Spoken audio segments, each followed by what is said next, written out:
No, we've had a phone conversation, or text conversation. Thank you so much for your question.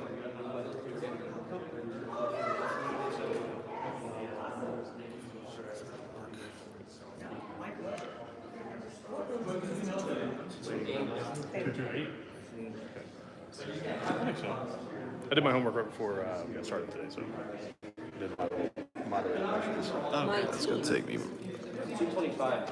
It's gonna be such a crazy. Who was asking? Was it you asking? 224, 225.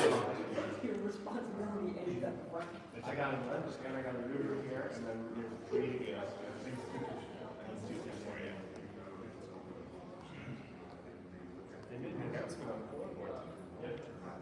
Repeatedly. Because I'm the one doing it.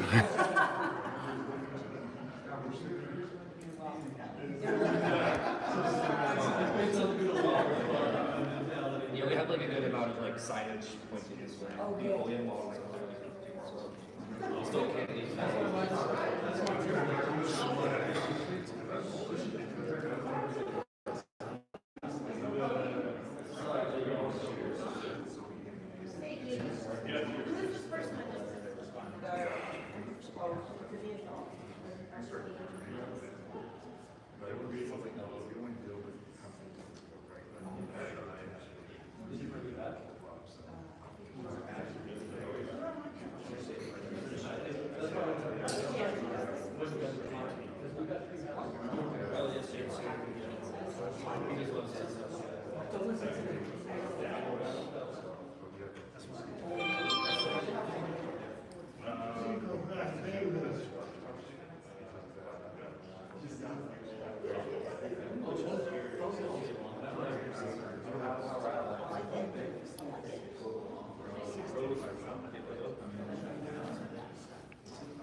Once you're done, just text me my the A1 number.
Although my wife, one of the conditions of our marriage is that I don't start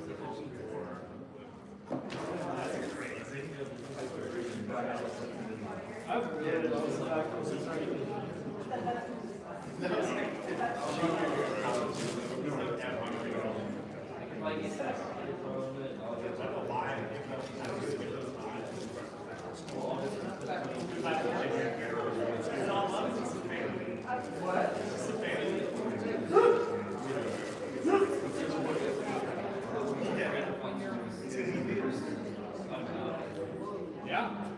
Sure.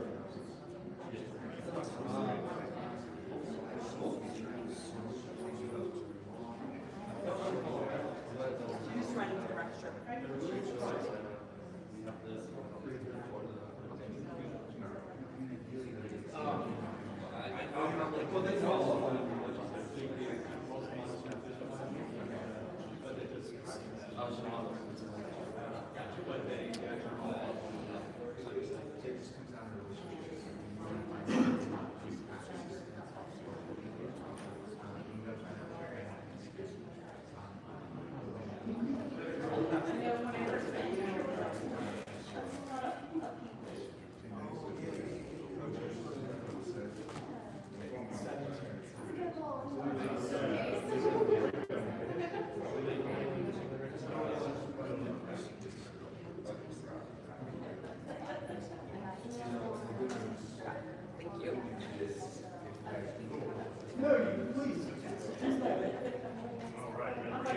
That's what I say about myself.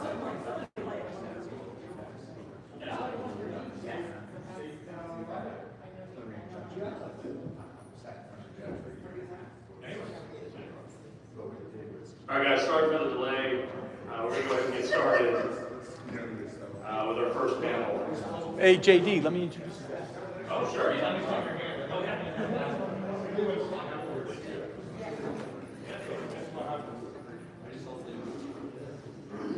My name's Michael Cheroniak. I want to welcome you guys to Champs Trade Shows. This is a little mini seminar series that we're putting on this week. This one's on keeping hemp legal. It's a real call to action. Appreciate everybody coming here, and thank you AHAA, JD, Lee, and everybody up here. I'm going to pass this back. Thank you guys for coming. Yeah. Thank you, Mike, and thank you, Champs, honestly. Thank you. Good to see you again. Those guys make all this possible. So our first panel, and I'll start with introductions. My name is Jay McCormick, and I'm the chairman of American Healthy Alternatives Association. To my right, starting with April, April Bird is one of our lobbyists in North Carolina for our North Carolina Healthy Alternatives State Chapter. Cynthia Cabrera, Chief Strategy Officer at Hometown Hero, to her right. She's been advocating in Texas and really taken Texas by the horns. And then to her right is Philip Snow, General Counsel for MC Nutraceuticals and our Legislative Affairs Director. So we've got a great panel. We want to talk about the difference between reacting to legislation and legal matters in states and being proactive, and what that really looks like and how it affects our ability to do our job and saving the industry. So I want to start with Cynthia. You've been in this fight in Texas with Hometown Hero for years at this point, including the famous lawsuit saving Texas back in 2021. Thank you guys very much for that. We're seeing a lot of activity regarding Texas hemp politics recently, but I think our audience really would benefit from knowing how long Hometown Hero has been lobbying, and to get a feel for the monies you all and others have expended lobbying in the second largest state in the country. Thank you, JD. So Hometown Hero was founded in 2015, and it started out as a big company, nicotine-based product, and then it moved into the CBD space, which eventually morphed into the hemp-derived cannabinoid company that it is now. And lobbying started in 2019. In 2019, the Texas legislature passed HB 1325, and somebody at the company, it was a great thing. Texas was very proactive. I don't want to say that Texas didn't do a good job. They were very proactive. They passed regulations for consumable hemp products, They didn't get everything quite right, but they did a good job in 2019. Everything went well, and in 2021, the state decided that they would ban the products. And so Hometown Hero got sucked into a lawsuit and basically defending the state almost single-handedly in terms of lobbying. And so Texas has a session every other year. So we had to bring out teams. We had 3 teams in 2021 and 2023. This year we have the same 3, well, we have 3 teams. They're not exactly the same anymore. But This is politics after all. it is politics after all, yes. And so the space in Texas is super interesting because it is a very large market, to your point. And what we're dealing with in Texas is that there are some people who dislike the particular product. I've never dealt with a legislature that just, and I used to be in the vape space. That's where we started, is in the vape space. And it was kind of, it wasn't even the same way in the vape space. You get to the hemp cannabinoid space, and suddenly legislators are not doing the will of the people. They are doing what feels good for them. And that is what we're facing in Texas. In addition to which, we have, there are 3 medical marijuana license holders in Texas. Texas is a very restricted medical marijuana market. There are only 3 license holders. The largest holds 70% of the market and is actively campaigning against hemp-derived cannabinoids. In fact, and I'll tell you about it later, but he did a presentation this morning just talking about the hemp industry in Texas, and it was so amazing because it was live streamed on LinkedIn, but we could comment. And so Lucas is our CEO, yes, it was a bad idea for them. Lucas and I were commenting while this was going on, and he just talked about how Texas is a terrible state and there's just no regulation and the products are terrible and it's gas station this, and so, we jump into the comments and correct and that kind of thing. But this is what we're dealing with because he's managed to align with the handful of legislators who don't want the products. So this works for them. Yeah. So they've created this little state-sponsored monopoly to try to just take down the hemp side. Well, I just want to ask, we should give Hometown Hero and Cynthia a huge round of applause. Without them, these state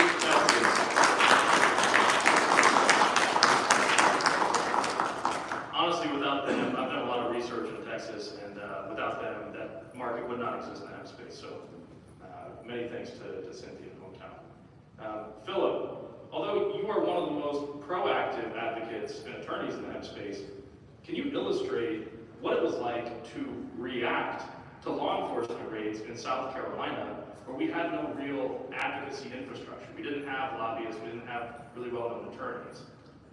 That's a great question, and I think one of the main themes of this panel is the idea of being proactive versus reactive, and we suffered from that greatly in South Carolina. As a former South Carolina resident who spoke with members of the legislature, and I was told that you can keep your devil's lettuce out of our state house. I kind of knew that it was going to be a little bit of a rough battle, but these certain pockets of renegade sheriffs, in Greenville County and in some other counties within the state, decided to take it upon themselves to say that anything that was psychoactive, whether that be, banning by alphabet soup or acronym, whatever you want to refer to it as, they decided to start conducting raids. One of these individuals that they raided certainly had probably more than a few other things going on than operating a legitimate hemp store within the state. But the influence of law enforcement just continued to grow and grow and grow. And that influence is something that is felt even within the halls of the State House in Columbia, South Carolina. They have essentially their thumb on not just the scales of justice, but the governor, on the attorney general, and things like that. And so going in to try to regulate hemp, whether that be hemp-derived products such as Delta 8, Delta 10, things like that, or even just have a common sense conversation about it, typically is, it's an uphill battle. So I think when you're forced into a reactive position, generally speaking, that's when you have to start doing positive or trying to do positive PR. And I think once you find yourself in a PR narrative, you're already losing. So I think that when you fall behind the 8 ball, you really have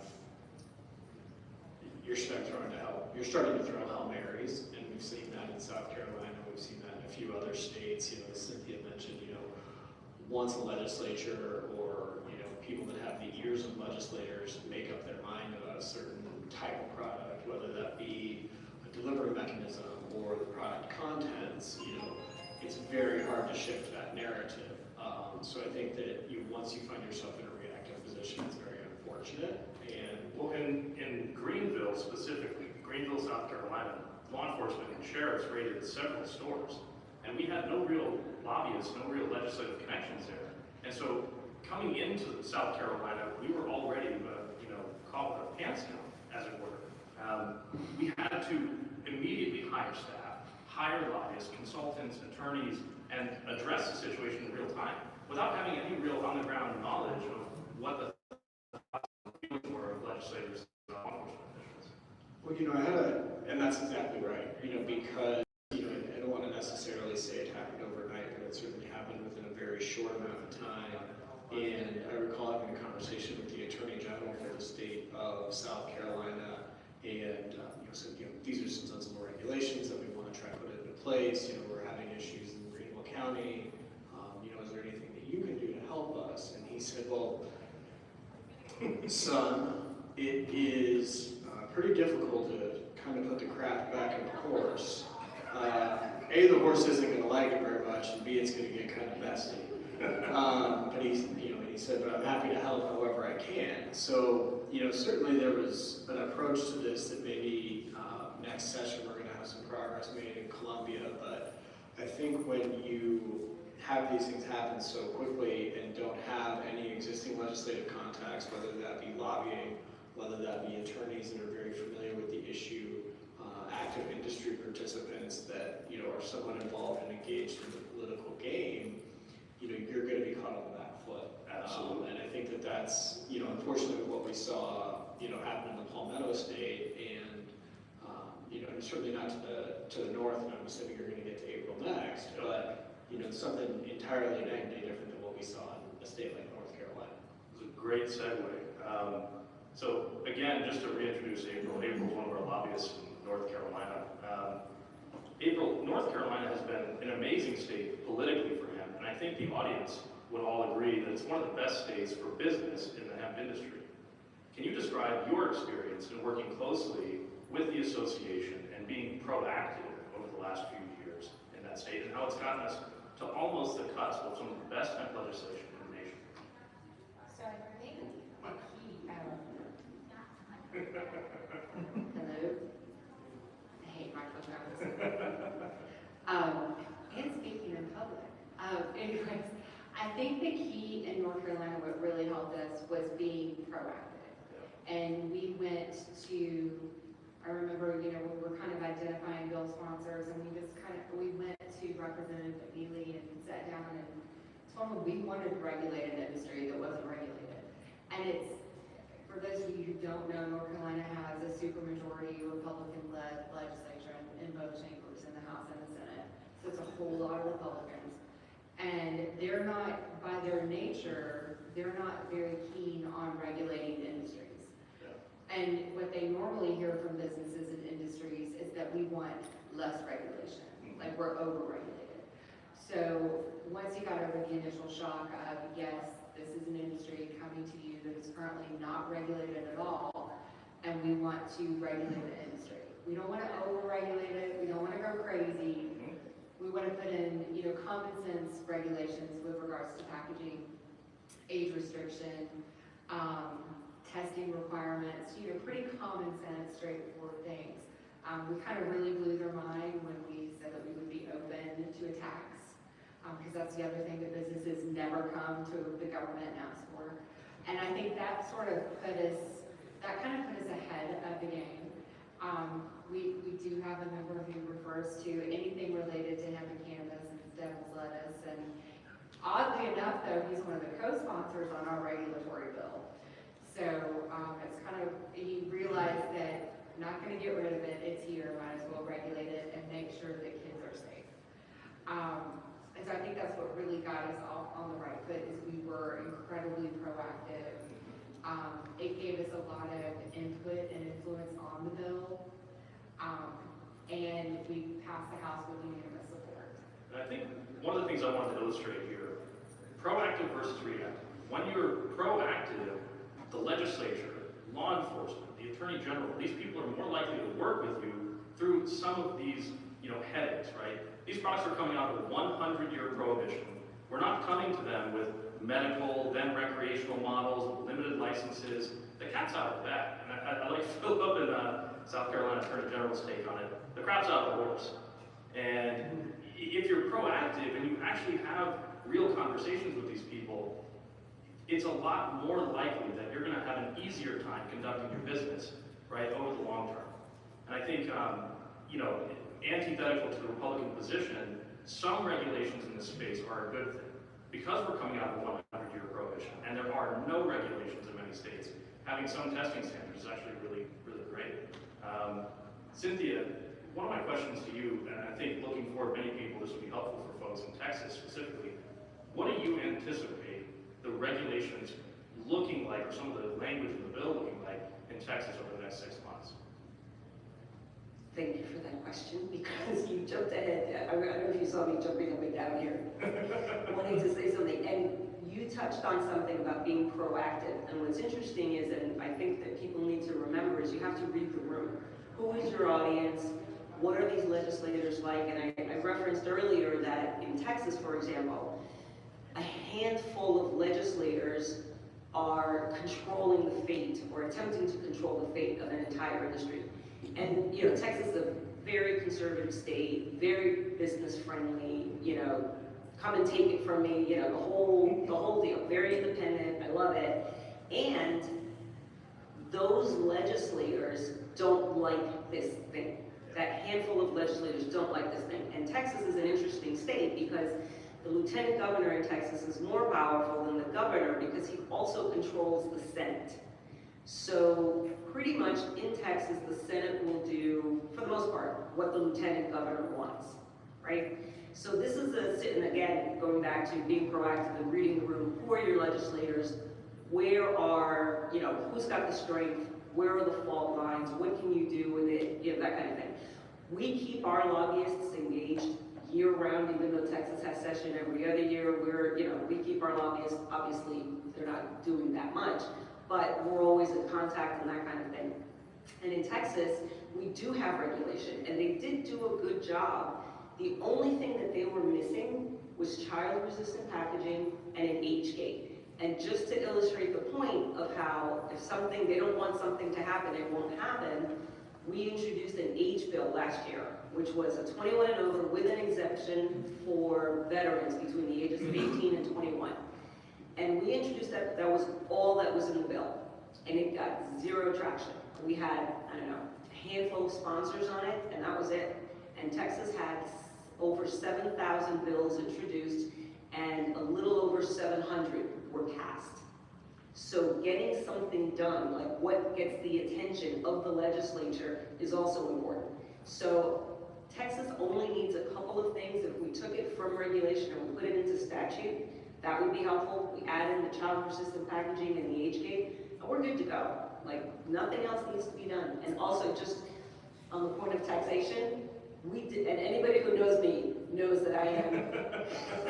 JP's laughing, all my friends are laughing because they know how I feel about taxation. And we talked about taxation with the Lieutenant Governor's office last session. And basically they said, Texas has so much money, we don't need your taxes. That's amazing. So, that was not a negotiated point.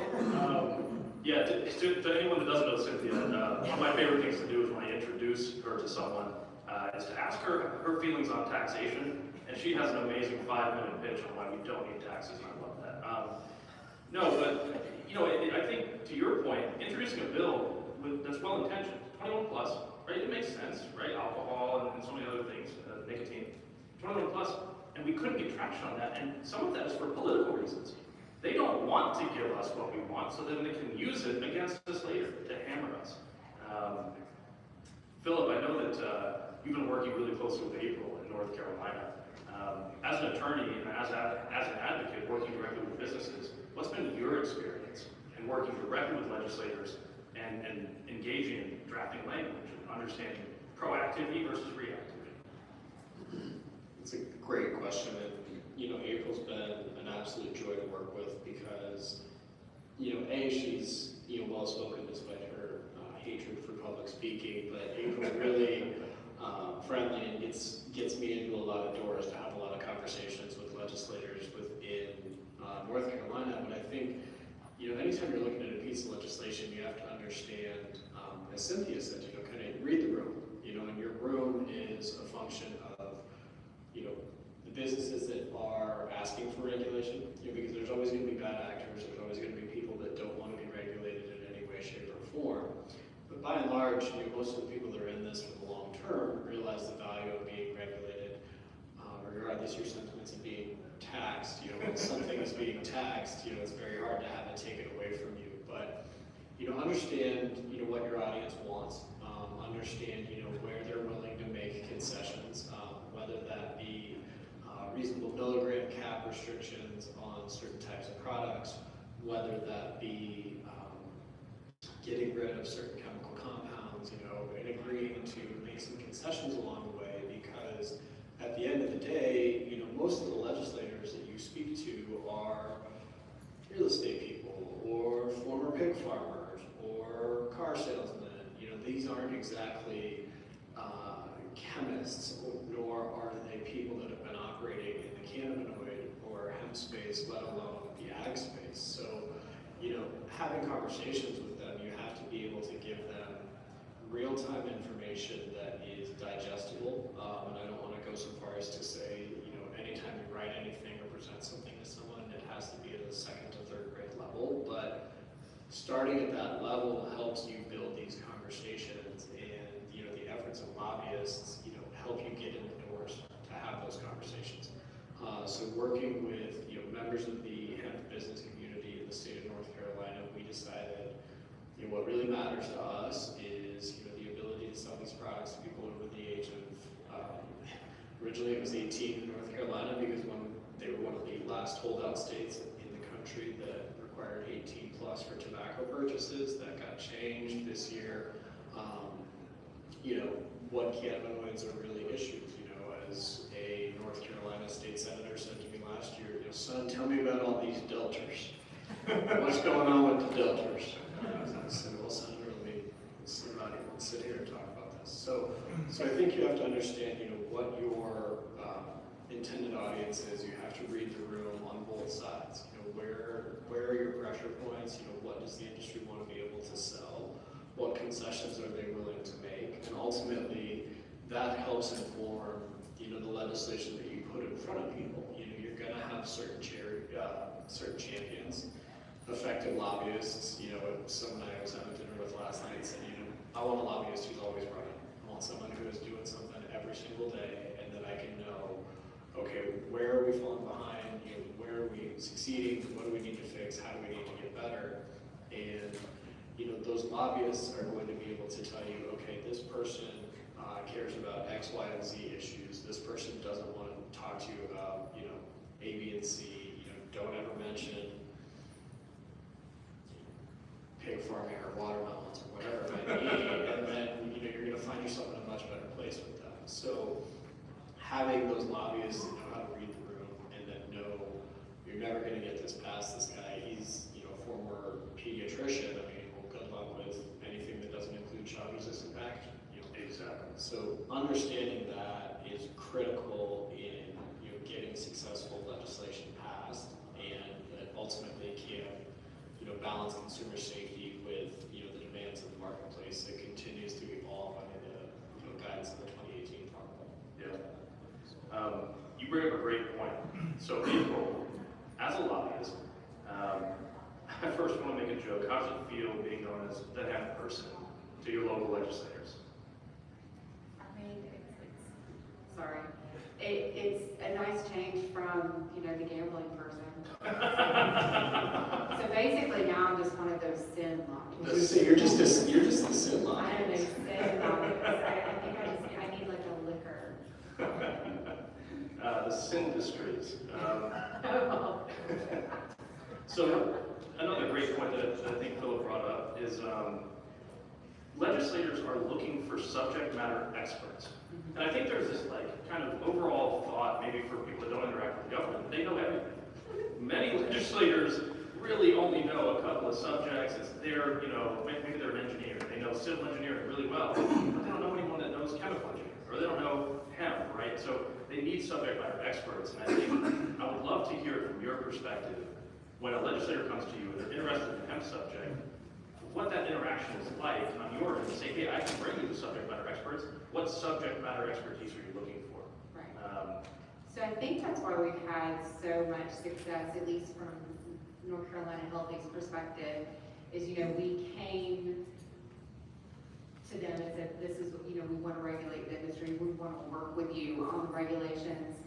And whenever they have questions, I'm the first to say, I know a lot about it, I know a little about a lot, probably just enough to be dangerous, but I know who to go to and who has the answers, and who can get into the weeds. And so anytime, whether it was the majority leader, whether it was, our Senate champions, if they had questions, we got them answers, and not just in a couple of days, but within a couple of hours of them asking the question. And so that gave us a level of expertise and credibility that we were able to see language before it went in front of a committee. We were able to make tweaks throughout the process. We got a heads up when there were going to be amendments that we weren't going to like, with the understanding that I know you're going to change this when it gets to the other chamber.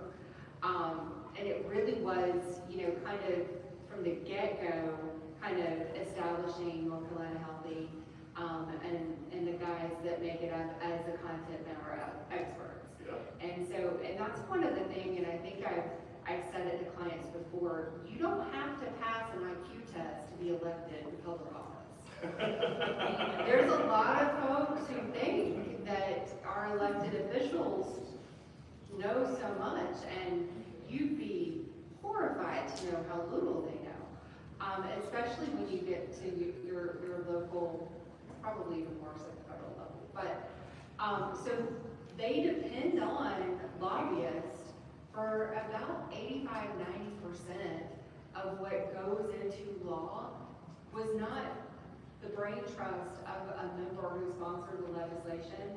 It was the lobbyists who went to them and wanted to work on legislation. And so I think for us, it was beneficial because there's amazing people that are part of American Healthy and North Carolina Health Alternatives. And so it kind of established us out of the gate as the experts. And because there have been others who have tried to come into our nice little working group that have wanted to tweak things under false pretenses. And because of that relationship we established early on, we've been able to stop, the harm that some wanted to inflict. Oh, absolutely.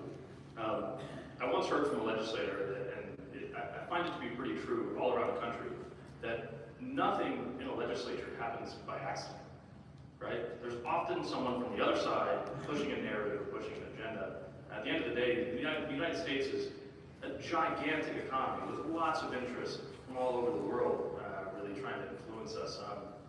Cynthia, I would love, just because you are one of my favorite fighters on the planet, I would love to hear about your most recent kind of tit for tat in Texas, again with those medical marijuana operators, right? What is your position to push back on them to say, hey, listen, we don't need negative legislation to ban hemp. We don't need limited licenses and only the medical model. We've got 10,000 plus stores in Texas, right? I know that I'll be supporting American Healthy, will be supporting you and Hometown Hero moving forward, but in the next 60 days, what do you think your plan, or the plan should be for people to organize in Texas, and what ideas should they be thinking about? Well, there was a lot in that question. Sorry. So I'll start with the marijuana folks. So marijuana folks don't love us, and by us I mean the hemp space.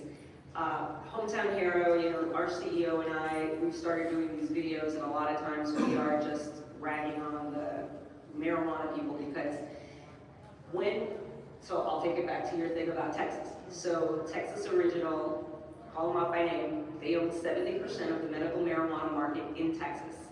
This company made a plea to the state that they cannot make money because hemp products exist. So the option of changing their business model didn't come up.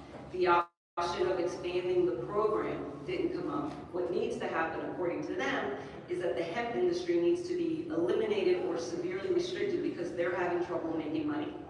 And the problem with these state-sponsored monopolies, where they only issue 2 or 3 licenses or whatever, is that they are monopolies. And Texas is a free country, right? Texas acts like its own country, it's a free country, and people should be able to sell whatever it is that they want to sell, and people want to buy it, and we sell to adults.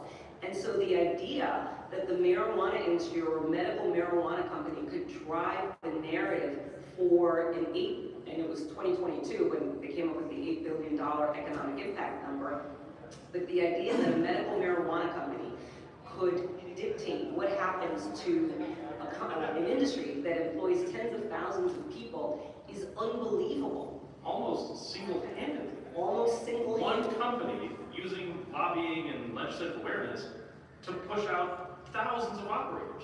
And just to show you how insidious the political system is, and it's not just Texas, it's every state, the federal government, this is how it works. I actually have a friend named Jeff who owns a very big hemp company, and he said to me a couple years ago, he said, how can a legislator who's never run a business pass laws about the business? And I'm like, welcome to politics. But yeah, in Texas, the lieutenant governor issued interim charges, meaning this is what they're going to focus on. This is what the Senate in Texas is going to focus on in the next legislative session. And banning Delta 8 and Delta 9 products was one of those things. So they had a special hearing to discuss banning Delta 8 and Delta 9 products. Philip came into town for that. So he was there, he witnessed it firsthand. We were supposed to go first. We waited 8 hours, almost 9 hours for our hearing because they put us to the back of the line. So we had to wait. We were at the Capitol all day. And this was a hearing about banning Delta 8 and Delta 9 products. And more than half of it was devoted to expanding the medical marijuana program. So if you wanted to expand the medical marijuana program, why don't you just have a hearing about that? They trotted out all these people who were in support of medical marijuana, but not hemp products. All the experts that they brought up to speak were all in favor of medical marijuana and only had horror stories to share about hemp. Nothing to back them up. Oh. Yes, they had a teenager who came up and just talked about how terrible drugs are and the state shouldn't. I mean, this kid was couched. It was just terrible. It was just a terrible show. But the point is that the medical marijuana company had a podium to speak at the hemp hearing. How is that even possible? That the medical marijuana guys got more time to speak than the hemp people did. So the point is that this is how politics work, and the medical and the recreational marijuana industry is driving a lot of the narrative to wipe out the hemp industry. In Texas, in the next couple of months, people need to join our local association, which is the Texas Hemp Business Council. They need to get in touch with each other and strengthen numbers and start getting ready, because we have a very big fight ahead of us. The lawsuit that has kept every single business in Texas since 2021, that's our lawsuit, which supports the entire state, is probably going to go to trial at the same time that we end up back in legislative session. So it is going to be a very, very busy time of year. So if anybody wants to help, support, needs information, please let me know. It's the Texas Hemp Business Council. Do you know what the website is? TexasHempBusinessCouncil.com. TexasHempBusinessCouncil.com. Joe, did you mind if I ask Cynthia a quick Yeah, go question? ahead, please. So, having been through it all, well, I mean, this day, as I say, another day in the dope game, they're all different. But legislation versus litigation, speaking of proactive versus reactive, I mean, let's talk about that. Very quick. From your experience. No, I just think it's an important line to talk about, because people can spend tons and tons of money on litigation and there's no guaranteed outcomes. In your experience, do you think lobbying is a far more effective way of getting, what you want, or do you think, again, proactive versus reactive? I mean, Well, we're back to like reading the room, right? And I think that the circumstances matter. Sometimes legislatively, you can get what you want, but look at New York. 20-something lawsuits in New York because OCM is such a disaster. In Texas, we had to sue because it was the only option. We had gotten through the legislative session and then they tried to ban it anyway. So suing was the only option. When we sued in Arkansas, and thank you, support to American Healthy Alternatives for supporting that, and everybody else who supported that. When we sued there, it wasn't because Arkansas was a big state for us, because it was like 27 or 28 on our list of, in terms of revenue, but it was the principle of the thing, because once one state goes down with bad regulation, then all the other ones domino. We're talking about a lawsuit in Louisiana because they just passed a bill that cuts out all the convenience stores. So in Texas, I think that the court might have been waiting for the legislature to make a decision, and maybe the legislature was waiting for the court to make a decision, and kind of like just, kind of like the FDA and Congress, the kind of back and forth kind of thing. And luckily for us, the state of Texas has lost a ton of attorneys, and so every time you lose an attorney, they ask for an extension, which we grant. We're okay with it. So I think that it depends on the state. In Louisiana this past session, I personally spoke to a legislator with my lobbyist, and he said, I just don't like your products. We have medical marijuana, we have one license holder in Louisiana. He said, I don't like your products, and if we're gonna have marijuana in the state, then we might as well just legalize or expand the medical program and not have these hemp products. And he was gotten to by the medical people. They passed this bill to severely restrict what goes on in Louisiana. So you have to decide whether it's whether you have an option. In New York, the only option is to sue. You're never going to get anything done with the legislature there, right? Yeah. Texas, we'll see. If we can get something into statute, maybe the state drops its case. They have to drop it because we're not going to drop it. I think speaking of, situational awareness, what I find incredibly odd is that the marijuana industry is using the exact same language, right? That whether it's, all the different interest groups that were against marijuana, that prohibitionist language that was used against marijuana for 30 years, they're using it against us now. Like, we're this big scary boogeyman, when in fact, we're just a small business version of them, right? We're fighting for our lives. How come they don't call it intoxicating marijuana? Oh. Yeah, I was actually trying to get that going. You guys are selling your intoxicating medical marijuana. Let's In get the that gray off the market. ground. Yeah. In the gray market. I was on a call with a bunch of medical cannabis folks, and it is the gray market. The gray market. Yes, hemp is no longer the hemp industry or intoxicating. It's a gray market. Yeah. My new pet peeve, and Lucas and I talk about, it's like 11:30 at night and we're just like complaining to each other on the phone, And it's, so suddenly the marijuana market, which is federally illegal, and I don't care what anybody thinks about marijuana. I'm like, do you? I don't care. I think all drugs should be legal. So I don't care. The marijuana industry is federally illegal, and somehow the talking points have become that the marijuana industry is regulated cannabis, but somehow hemp is the intoxicating hemp market that operates in a gray space. Excuse me. Excuse me. Excuse me. If there's ever been an example of a gray market, it's a Schedule I controlled substance. That's what I was like, how do you have a gray market for a product? And I don't want to hear about the loopholes and all that stuff. Like, it's in statute. Yes. It's been in statute since 2018. It's a legal market. The fact that states haven't regulated it by now, well then, that's kind of on them. And I get, I think from an industry, it's good to be proactive. Agreed. But it's like, how can a gray market, a legal market that's federally legal in all 50 states, if you can't order it and have it delivered to your house? Yep. How that's a gray market, I haven't quite figured out. That was the latest I've heard from the cannabis, because the cannabis folks, they tried in North Carolina to. Yeah. The marijuana folks have great talking points. Great talking points. And to be fair, they've been at this for 50, 60 years. Yep. They've gotten very good, and they've developed relationships, and they did not see the hemp market coming out of nowhere and exploding the way it did, in a good way. They didn't see it, and so rather than shift to the hemp side, although some of them have, and they do it with caveats and a lot of equivocation, but rather than just come on board to the hemp space, they look at the sunk cost fallacy of their business, and they're like, well, we already invested so many millions, we have to just wipe out hemp instead.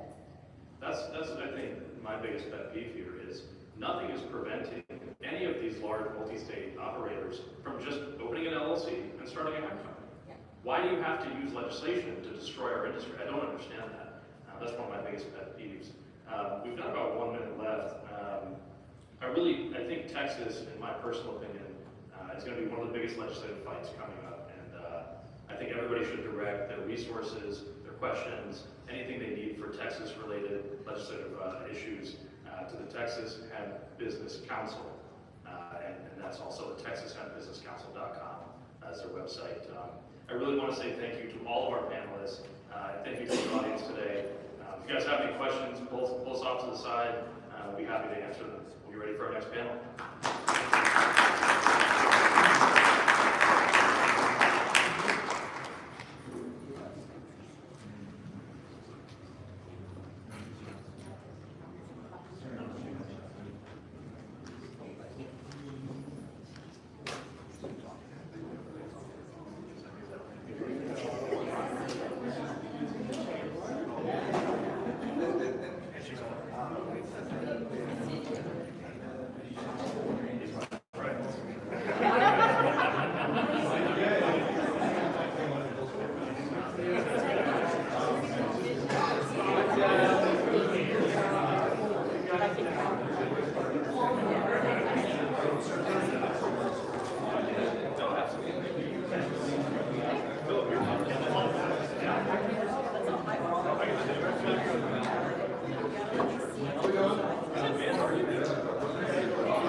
Thank you.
Which is absolutely zero when you stop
Hey, would you like to show up top, sir?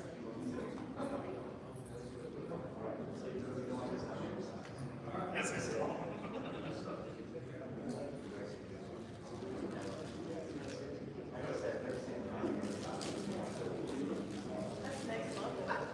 The funny thing is they're on white. There's a story on it. We'll talk about that.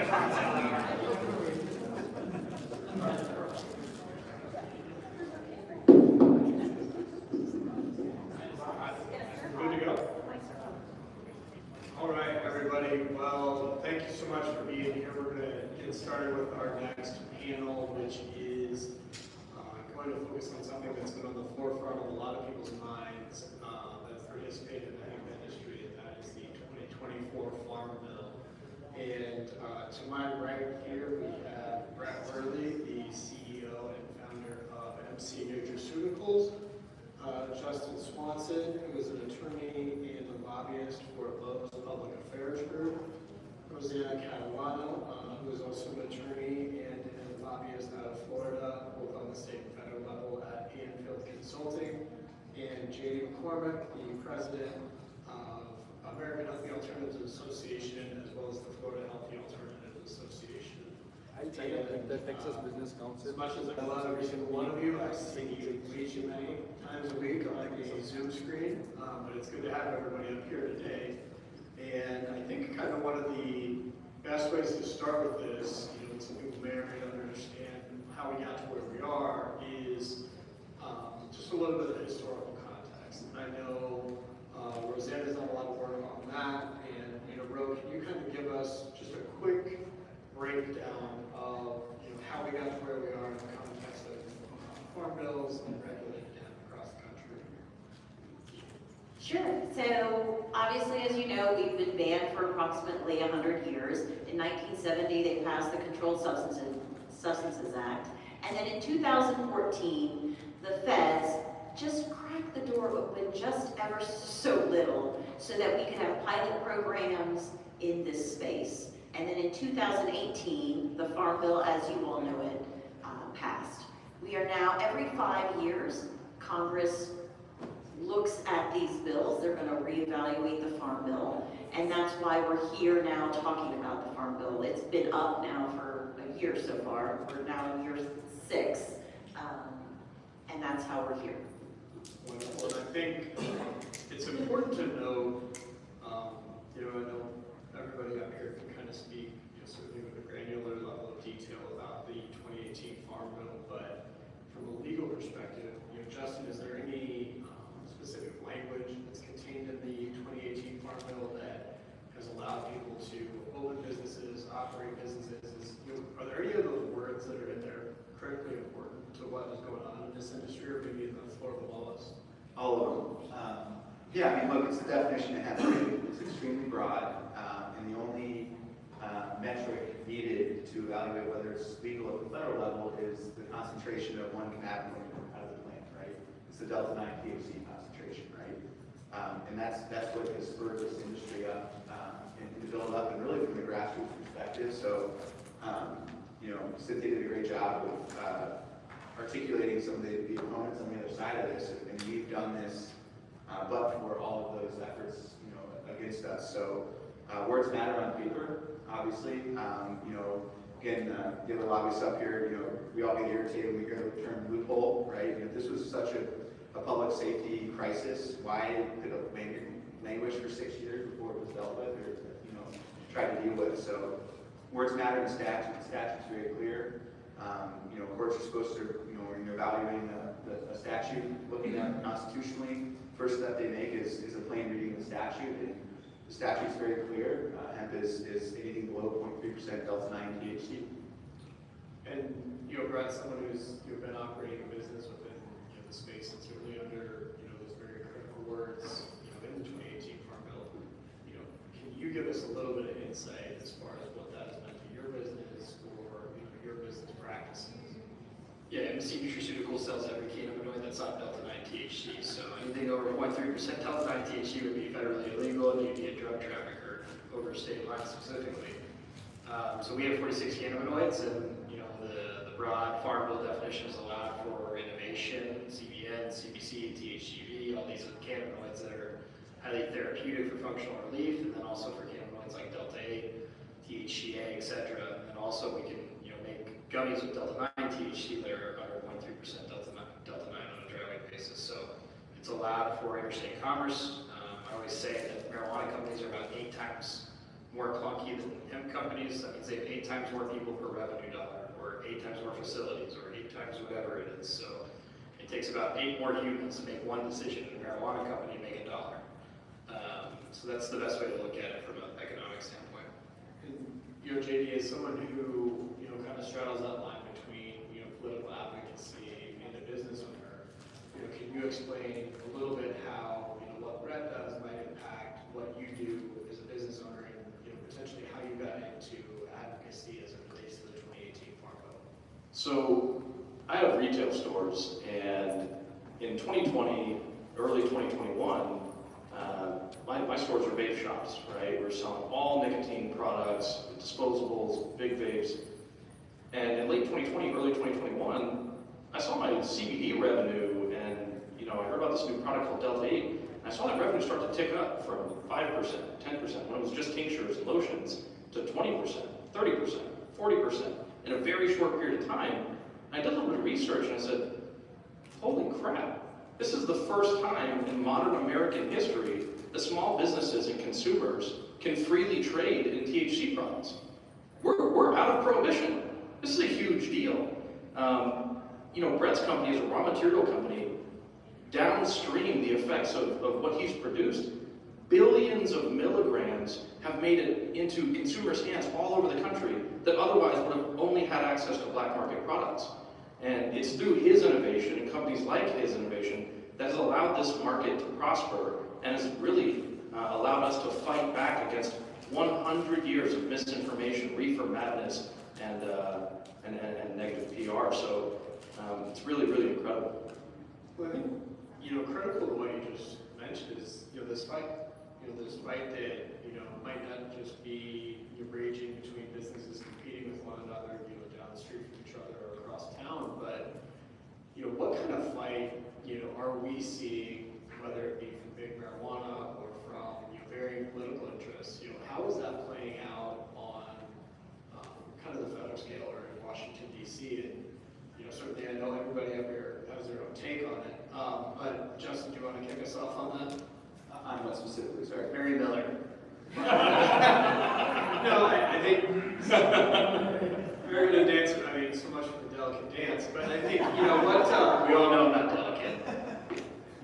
Sweet Jesus. That being said, you know, what kind of fight are we seeing on the federal level? You know, now that the Farm Bill is up for, you know, reauthorization potentially, or, you know, revising or redrafting, what sort of fights are happening, in the halls of Congress, and, how have we seen that play out? What influences are, shaping that narrative on the Hill in DC? Sure, and I think the hemp industry is a perfect example. We've heard this a lot in our conversations with attorney generals around the country. Attorney generals sit in a spot, right at the center of law, policy, and politics, right? And that's no different for hemp, right? We have wars going on in the courthouses, we have them going on in individual state houses, and perhaps more importantly, we have it going on the Hill right now. And so when we went in and we're educating members of Congress and their staff on what's going on, at first they were all looking at us like we're dumb, like why would we want to change the definition of hemp, and you guys are crazy. And then, reauthorization comes up and all of a sudden, it happens. And the good thing for us is, I think all of us have been really articulated on the fact that this has nothing to do with public safety or anything like that. It has everything to do with market share.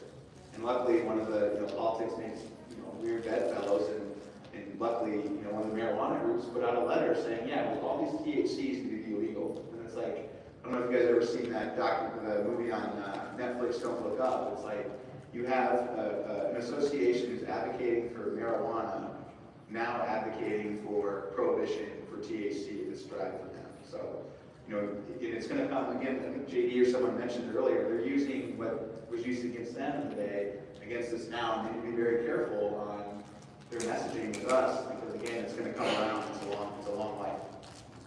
Well, I think, they're using their messaging that maybe they've been using historically, or maybe messaging that they may have seen from, again, the odd bedfellows in the form of big tobacco that is now playing in the marijuana space. But what does some of that messaging look like, and how have we seen that play out in the context of potentially Amendment 35 that was offered perhaps in the cultural committee markup in May, right? Do you have any ideas about that?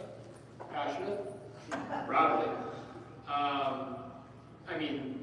USCC, United States Cannabis Council, more than likely snuck their way into Mary Miller's amendment, because a lot of the language is, the amendment banning hemp is very specific to what the U.S. Cannabis Council had done in their public opinion, what should happen. So, we've kind of tied those two things together, but the reality at the end of the day is Mary Miller's amendment got shoved into what they call an en bloc, which means that the Republicans are going to vote the group, which they had the votes, and they voted on 14 other amendments, that were maybe good, maybe bad, who knows. So we got shoved into something procedurally that we probably shouldn't have been. Some of us might think we had the votes. I think we had the votes. I think that's why they did what they did. Maybe that's why they did what they did. That's exactly why they did what they did. So that's what procedurally happened. The good news is, and I've been saying this lately, is I'm glad they did it because it brought the hemp industry together. It made us realize that you got to save all of it, not some of it, whether it's beverage or fiber or biomass or Delta 8. They'll come and take it all. They'll take all of it. So the good news is it brought us all together. We've been working together for a while, but it brought in some other associations that might have not agreed with everything that we've done in the past, to the table, and the hemp industry's rowing together. And at the end of the day, it seems like Congress is, on our side for the most part, given, the Mace amendment that was filed, or that, filed last Friday, Thursday, Friday? Well, it was filed last Friday, but we're jumping ahead into the agricultural appropriations bill, but I like jumping around. But, good things are happening in Congress, and, Mary Miller's amendment has really lost steam, and, everything that we're hearing is that the agricultural committee will pick this back up next year, so. But, JD, you've been involved in politics in DC, certainly in Florida as well, and, when, speaking with elected officials, on the Hill in DC, what is education more important surrounding everything that hemp does? Is education surrounding this market share play more important? What have you found to be some of the most effective messaging and talking points? And as we were piggybacking on the last panel, when you read the room, what do you think really resonates? So I want to go back to what Justin Swanson said. A year and a half ago, if you would have walked into a legislator's office in Congress and started talking hemp definitions and cannabinoids, they almost would have laughed you out of the room. They didn't know what you were talking about. Like, what, hemp? Hemp is an issue? This isn't an issue. When it came back up, of course, the Farm Bill, just about 8 months ago, a year ago, the conversation quickly shifted against us. I went on a website, it's called OpenSecrets, I think .com, and tracked all the big multi-state operators, all the big marijuana companies, all the money they're spending in DC, what they can track, not the dark money, what they can track. They're spending $6 million a year in Congress lobbying for whether it be the legalization of marijuana or the banning of hemp products. And for how many years, right? I mean, endless number of times. Yeah, in a row, right? So, and that actually brings up a great point. We're kind of the new kids on the block, right? So now we've been jumping up and down, screaming and shouting, saying, hey, we've got market stability, we've got interstate commerce, we've got banking, we've got all this great stuff, and $6 million in lobbyists are coming down on us like sledgehammers. So the fact that we've even pulled off the couple of amendments we have in AHAA is incredible. I mean, this really is a David versus Goliath story. And so to finish up the answer to your question, Philip, I think education is as much a factor of getting information into their head at scale, right? Because remember, there's 435 Congress members, there's 100 senators. If there are $6 million lobbyists on the marijuana side, and we've got significantly less than that, they're in more offices than we are consistently. They're having more meetings, they're at more dinners, they're at more cocktail hours than we are. So the fact that we've even gotten what headway we have is fantastic. And now the Mary Miller Amendment, I think, to Brett's well-made point, is bringing everyone together. I've had conversations with beverage guys, with fiber guys, and everyone is paying attention now. And that is so ungodly important. We all have to work together, whatever our differences are. And I think on the education point, Philip, right, is we're hearing these products are marketed to kids. We don't know what's in them. But, you know, there is no uniformity, right? And so I think our message at the federal level that's really resonating is prohibition is not how you deal with any of that. In fact, it's going to exacerbate those very concerns, putting it back underground. Instead, right, we've all been talking about this four-pillar approach, right? What makes this industry even more difficult is you have individual states that have made widely different decisions on how to regulate this market. From on this spectrum, we're going to kill it all and give it all to the marijuana guys. From on the other perspective is we don't know enough, we're too scared, we're just not going to touch it, and you guys just do what you're going to do. But that four pillars approach, I think, gives Congress a roadmap on how to get out of this, right? Because at the end of the day, bureaucrats want to look good and they don't want to work very hard. That's just my personal opinion. So if you come with them to a solution on what they're hearing, that makes their life that much easier. And so the four pillars, right? It's uniform packaging, labeling, testing, and then age gating. And then let the states figure out the rest of the stuff. But that way we have a federal minimum consumer safety floor that doesn't leave us open to attacks in the future. Go ahead. I wanted to just take a moment and speak to the crowd a little bit. I know JD had talked about the $6 million working against the hemp industry at the federal level. I think everyone in this room should be acutely aware that this room is not filled. And that to me is the scariest for you all. You know, I have a business, and if you are banned, my business will still go on. Your business is dependent on some words written on a page in Congress that can easily be deleted. This room should be packed. I know this is a nascent industry, this is new, but you don't see this in established industries. Insurance, when they have conferences, the political part, when they talk about seminars and lobbying, that is packed. And everyone has lobbyists, and everyone has attorneys, and everyone is working in lockstep with advocacy.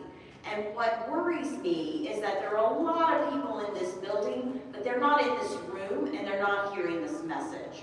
And for those of you that are here, it's really important to spread the word with regards to this advocacy work.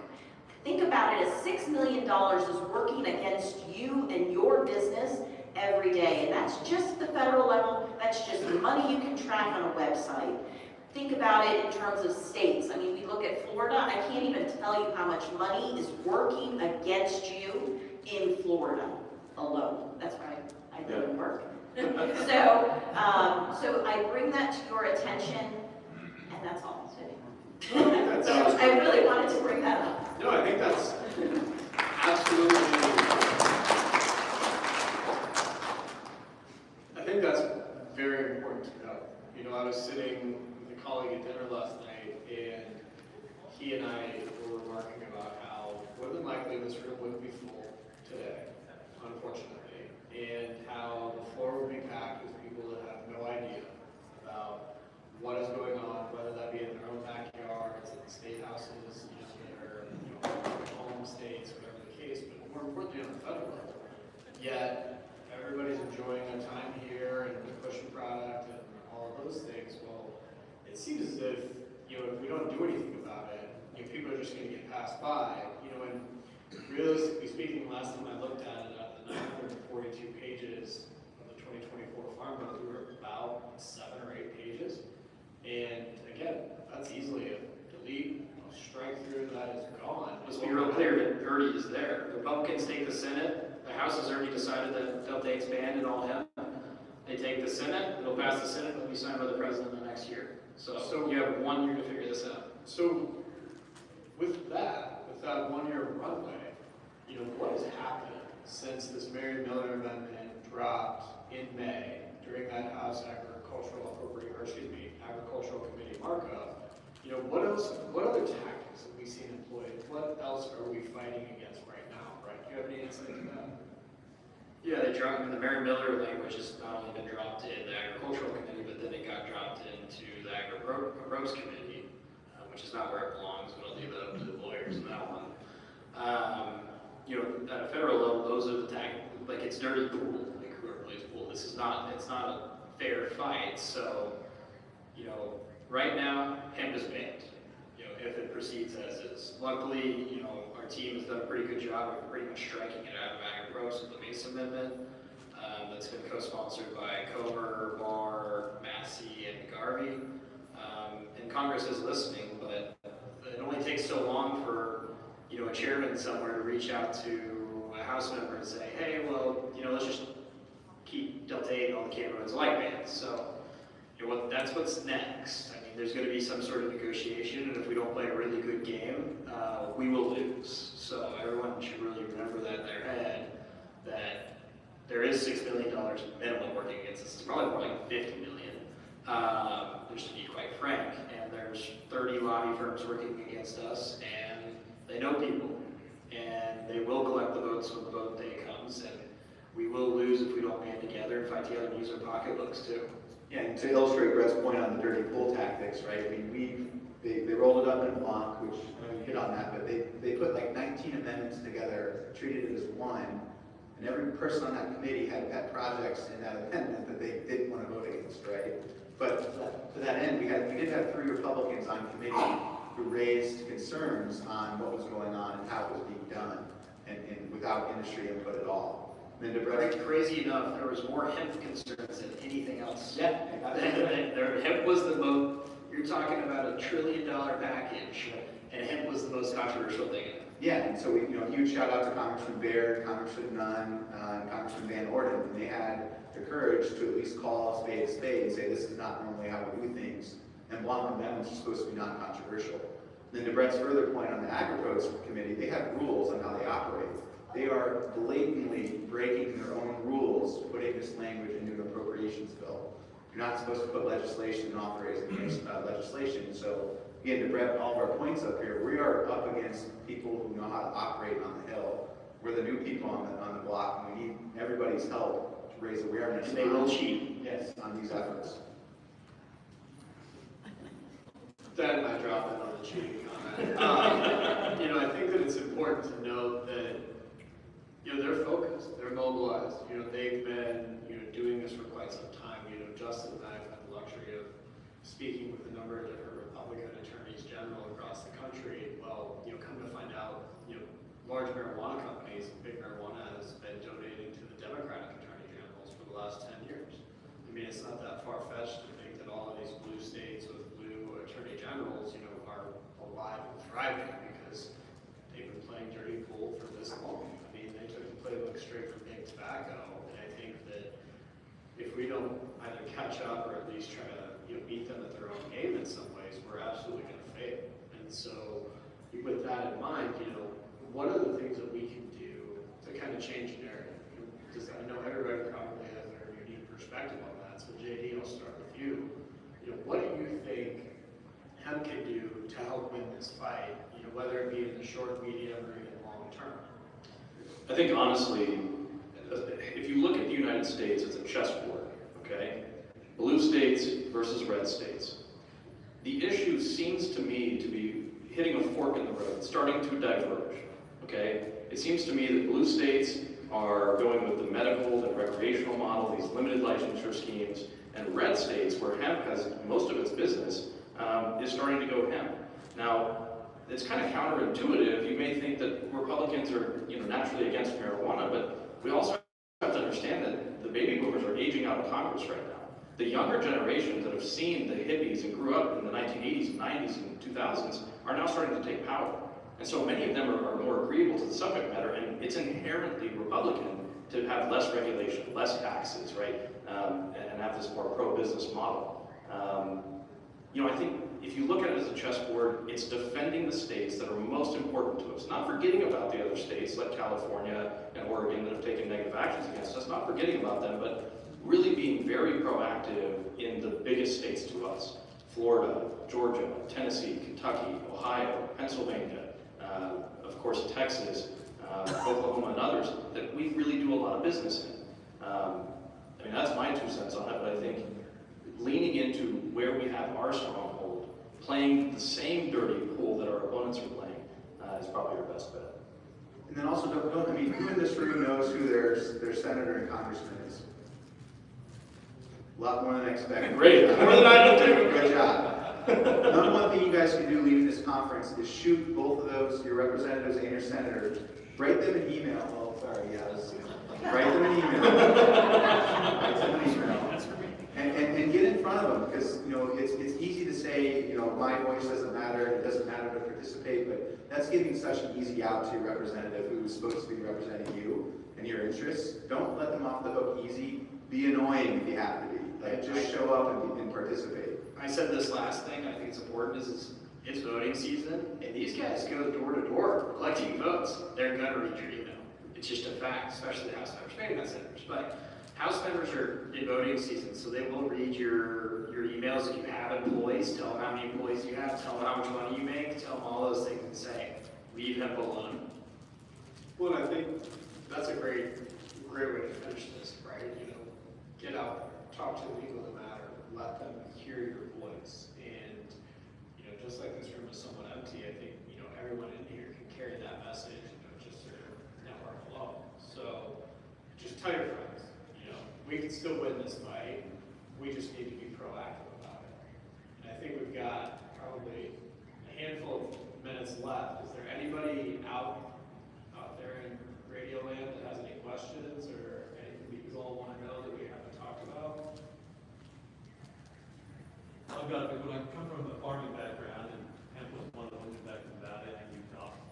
And so I'm intimately aware of COAs and how hemp flower works. And of course, the big phenomenon right now is how market with AHAA. Because all hemp flower is good over 0.3, no matter what. It's just not possible. But it doesn't get 0.3 after. So what is the repercussions of selling hemp flower on the market right now? Are there RICO issues going on? Sir, if I could just make one point. There are 3 amazing attorneys up here. I would say go get yourself one of those. Having a great attorney that understands the law and understands how to defend you as a business owner is the best thing you can do. Well, and so maybe just to repeat the question for the benefit of maybe people watching, asking about THCA flower, hemp flower, right? Well, yeah, so we can call it THCA flower because they are pushing the limits on that after Right. and using it. But my question is just on hemp flower in general. Anything over 0.3% goes Yeah, on. because when they're testing at the USDA level, for 30 days ahead of harvest, and it's the whole plant mostly. So when you isolate just the bud, and you cure it 30 days after it's been tested, it is always going to be, no hemp plant can exist over 0.3. Sure, but this highlights the importance of that definition of hemp, right? Because FDA's inaction on providing a federal consumer safety floor for these products, that definition, which is supposed to be only for hemp growing in the ground, now, applies to products, right? The 0.3% Delta 9 THC. So even if it's illegal at the federal level, when you harvest it and you have your COA, you have to go look at the state laws. Because individual states have caught on to all this stuff because of the marijuana guys. So just because it's legal at the federal level does not mean it's legal at the state level. For example, in Colorado, we have a 99% WIP. We can transfer 99% Delta 9 THC to anyone in the state as long as it does get remediated. I think Oregon's got something similar, and then one of the Midwest states too, I'm not sure. But same, as long, I mean, I'm gonna speak for the lawyers, I don't transfer anything over 0.3% Delta 9 THC over state lines. So that's my not so legal opinion, and they won't say that out loud, so I will for you, but I'm a business owner, so. Luckily, we wrote statute in Colorado to give us WIP protection so that we can buy full spectrum distillate and convert it over to isolate and the Delta 8, et cetera. So, every state is different. I think that is the answer. Well, I guess my concern is there's no hemp flower you can transport that doesn't, that's under 0.3. It's impossible. That's what the COA is for. Yeah. Any other questions? So what can we do? I mean, obviously, you're right, there's like nobody here. So, I'm sorry I started that. it almost seems like that as small business owners, we need to maybe push more of this financial problem onto our vendors. But, I mean, like, if my vendor charged me an extra 3%, I knew that when it was one advocacy, I'd have no problem. But is there, like, what can we do to work with them? Because I know right now they already carry the big chunk of the burden of the cost of advocacy, but how can we contribute or find vendors who are doing that? Like, I think a great point here is there are 3 attorneys up here and 2 business owners. right? Myself and Brett Worley just stood into the breach. We walked through that door and said, we're going to fight for this, right? We're not attorneys. I'm not an attorney.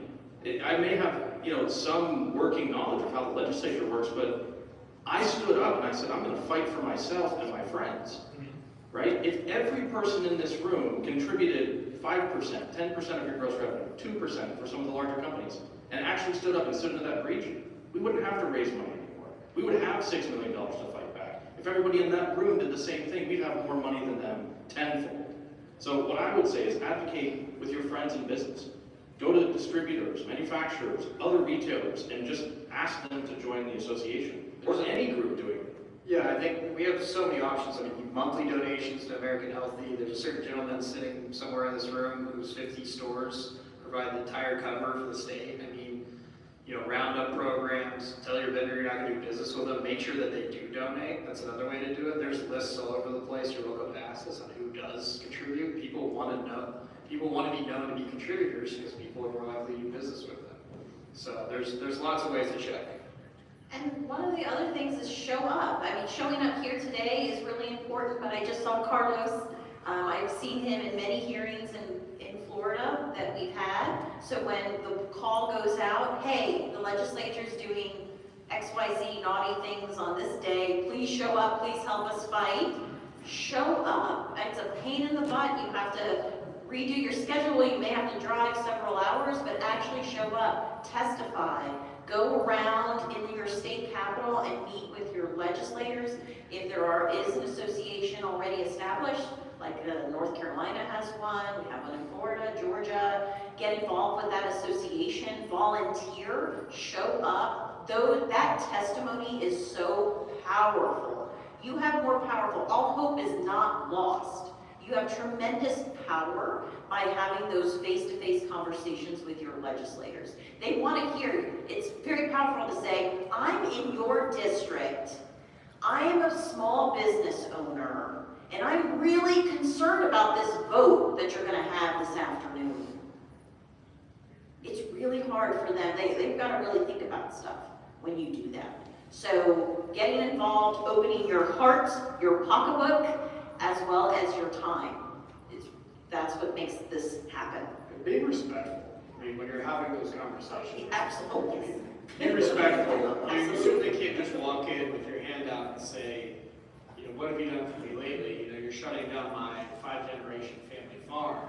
You have to give them a little bit more than, don't kill my industry, don't make me go back and tell my employees that they no longer have health insurance, that they no longer have jobs.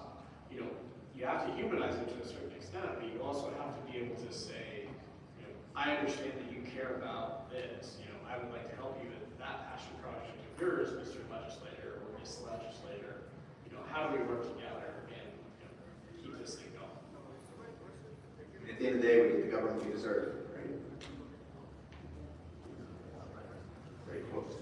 Yeah, all right, that's it. Thanks everyone for coming.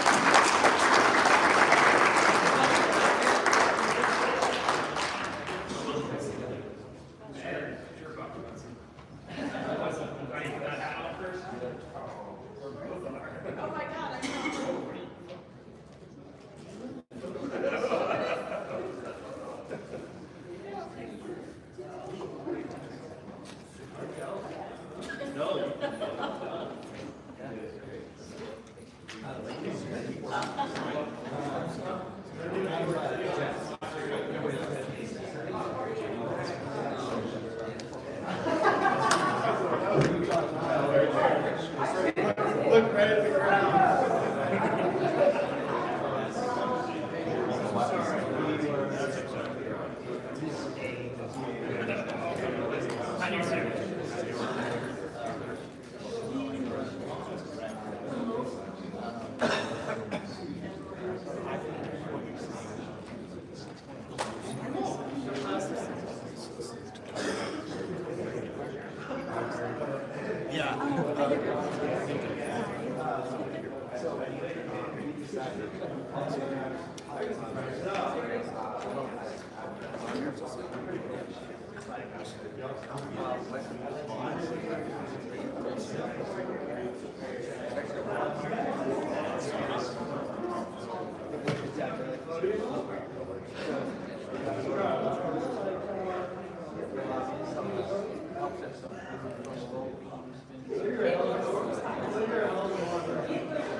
I was actually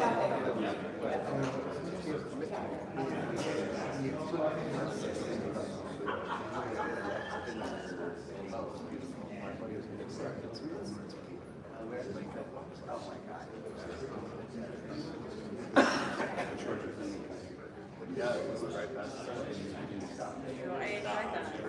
I don't think it's much of it. He gave me access, but I was like, you know what? I like my these are much.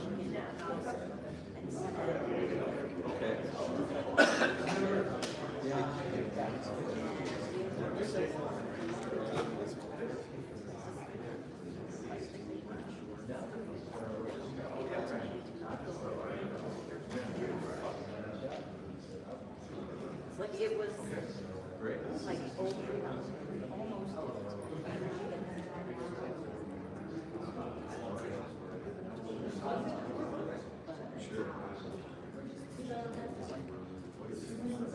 The legislators were like,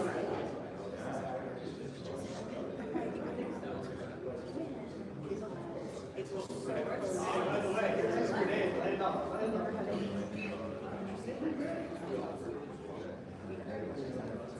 and to have it be like, they talked about the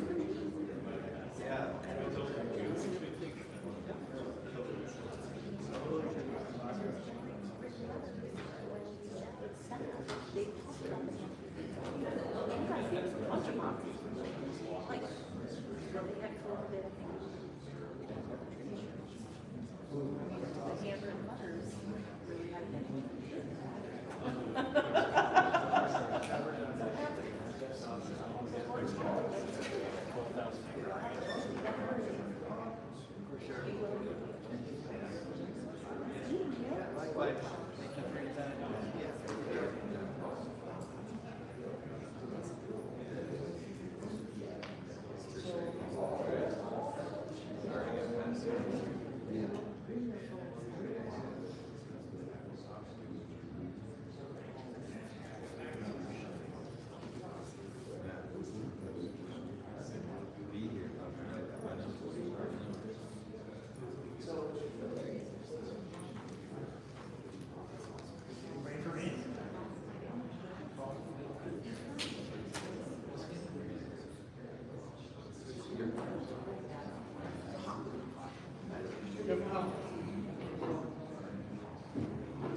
coming, everybody. Wow, we lost like half the room.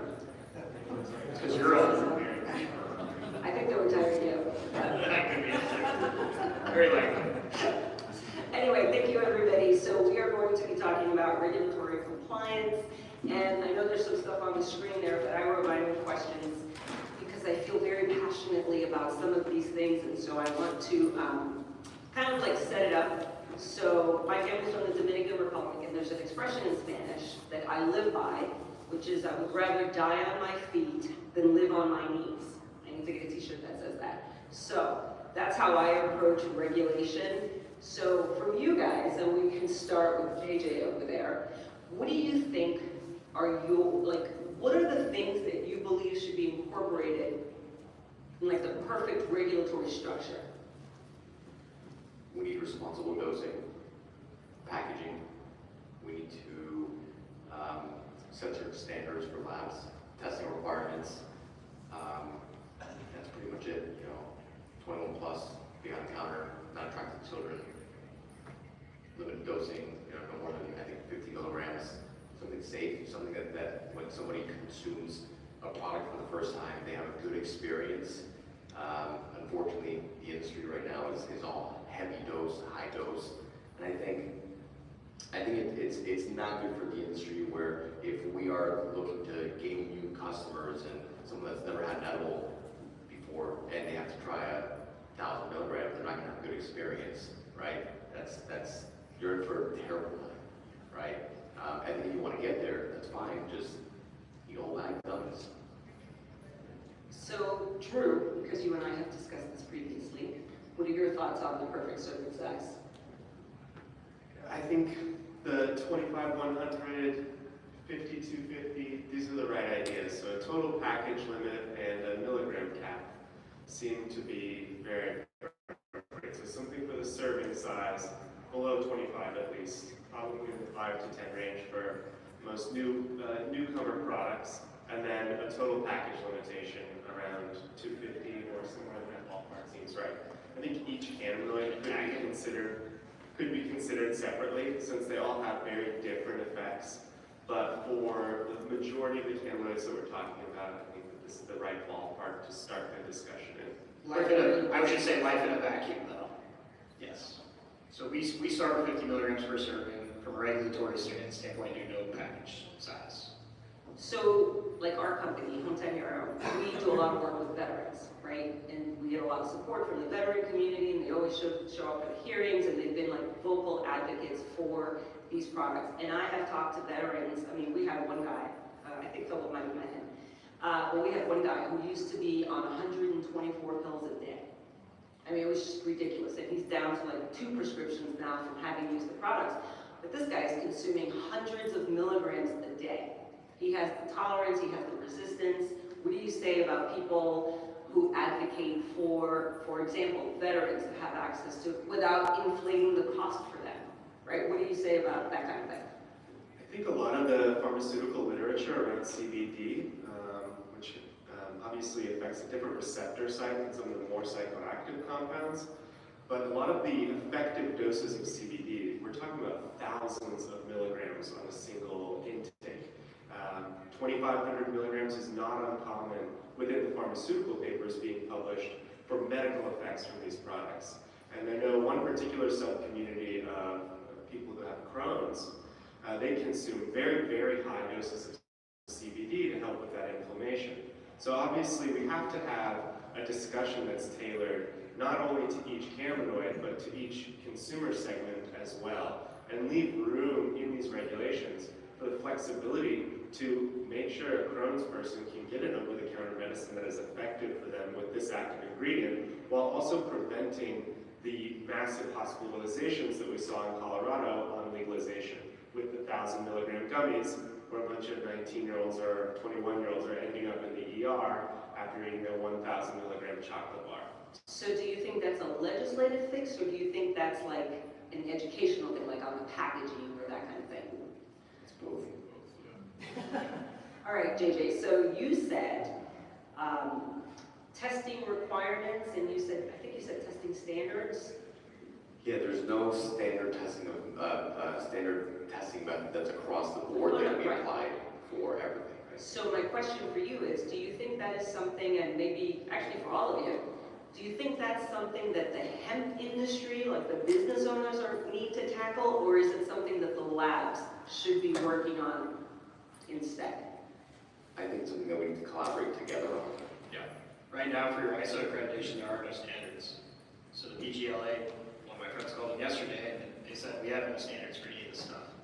So although you can be ISO 17025 accredited, that's just a paperwork thing. It's just showing that you're clean and your procedures for certain things and recalls and all that type of stuff, but there's no pass or fail limits for anything, and there's also no standardization for actual cannabinoid separation or even testing for that matter. We're certainly not the first industry that's struggled with standardizing products and understanding what is in those products from a consumer and regulatory perspective. And if we look through the years of American history, starting with the FDA and food, and then working its way even into the 90s with something like dolphin and tuna fish, every solution to a problem with these testing standards comes from a new brand pushing this as a part of their product narrative, and then regulations coming in and responding and buttressing that new brand identity. So something like Heinz ketchup would truly not exist without those clear glass bottles and an understanding of what botulism, the role botulism played at the grocery store. And I think we're dealing with something very similar. We've identified what the negative externalities of products that are not tested well are, and we have new brands that are pushing these identities forward, and we need the regulators to come in and respond and support those new brands with, whatever testing standards they've determined to support this narrative, instantiating those in regulations. And it's very much going to be a dialectical exchange between those brands, the consumer, and regulators. So, on the subject of testing and that kind of thing, and we talked a little bit earlier about the pushback we get from the marijuana industry. They're not thrilled with the hemp side of the cannabis plant. And it came up actually this morning in that interview that I was watching with the medical marijuana guy from Texas.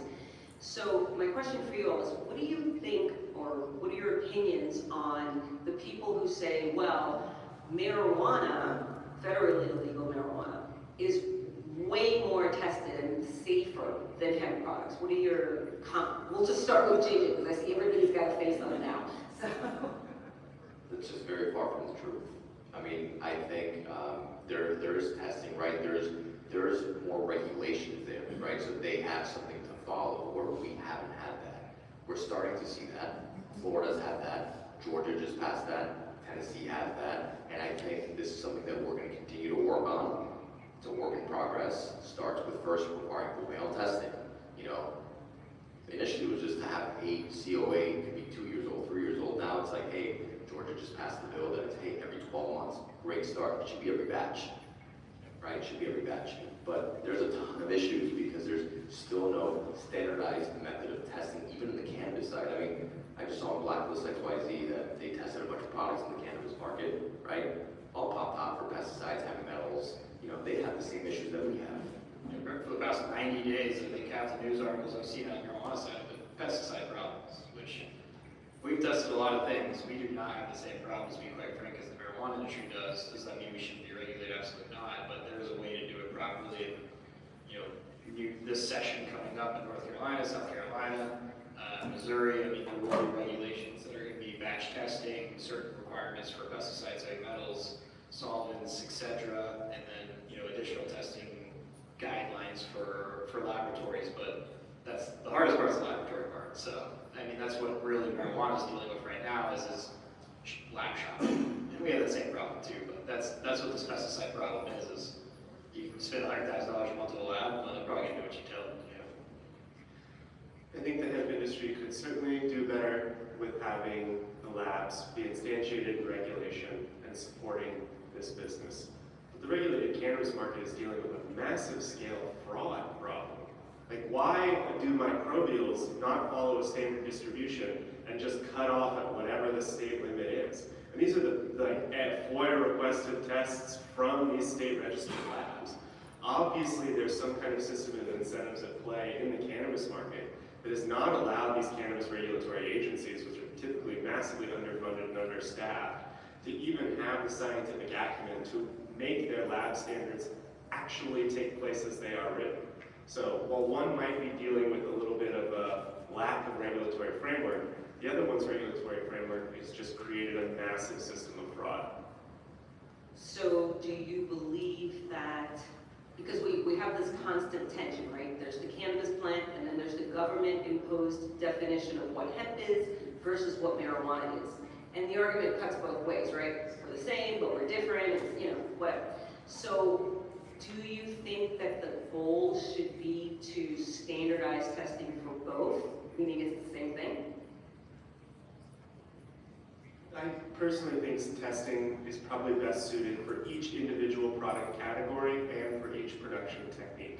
So there needs to be a lot more intelligence brought into the regulators for understanding what was this plant grown for, how is it actually being processed, and what's happening at the distributor side. And how can we create lab requirements that support exactly what this product is meant to be without a bunch of onerous testing that is not required if, let's say, the product isn't ever going to be inhaled or be an edible. If it's going to end up in some other, a candle, then it probably doesn't have to follow the same testing requirements as other things. So they need really a hands-on approach where they work with companies over probably a number of years to create a first standard and then a bunch of exceptions to that and a bunch of specific things for extraction technique and final finished goods.